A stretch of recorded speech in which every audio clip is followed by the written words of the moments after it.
আচ্ছা, আমরা অ্যাক্সেসে আজকে student ID, student name, mathematics, English, history, geography, science কতগুলো সাবজেক্টের নাম লিখেছি। আজকে আমাদের যেটা প্রথম কাজ হলো, আমরা টোটাল কোয়ারির মাধ্যমে আমাদের এই যে 5টা সাবজেক্ট তাদের টোটাল বের করব। তো তার জন্য আমরা ক্রিয়েটে যাব এবং কোয়ারি ডিজাইনে যাব। কোয়ারি ডিজাইনে যাওয়ার পর আমাদের মার্কশিট বলে যেটা, সে মার্কশিট টেবিলটাকে সিলেক্ট করব।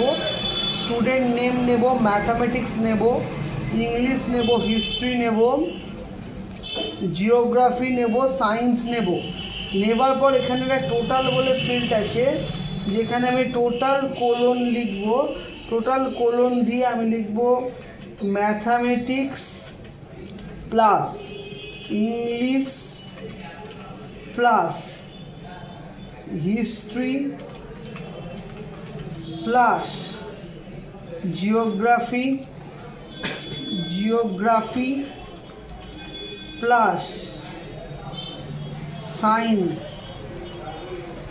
লেখার পরে আমরা রাইট ক্লিক করে নিয়ে জুম করে নিতে পারি, যাতে আমরা দেখতে পাই। ফন্টটাকে বাড়িয়ে নেব। ফন্টটাকে বাড়িয়ে নিয়ে সাপোজ আমি 26 ফন্টে ওকে করলাম। দেখো আমার কোয়েরিটা পরিষ্কার দেখা যাচ্ছে। Total colon mathematics plus English plus history plus geography plus science. এখানে যেন কোনো স্পেলিং মিস্টেক না থাকে, এটা তোমরা চেক করে নেবে।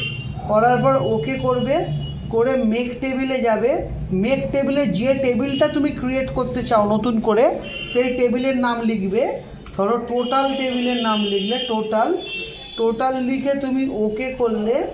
ওকে করার সাথে সাথে রান করালে, রান করানোর পর ইয়েস করলে, দেখো টোটাল বলে একটা কোয়ারি তৈরি হলো, যেখানে দেখো আমার প্রত্যেকটা সাবজেক্ট বর্ণা 45, 34, 28, 49, 27 অ্যাড হয়ে 183 চলে এসছে। তাহলে এটাই হলো আমার টোটাল কোয়ারির মেন কাজ।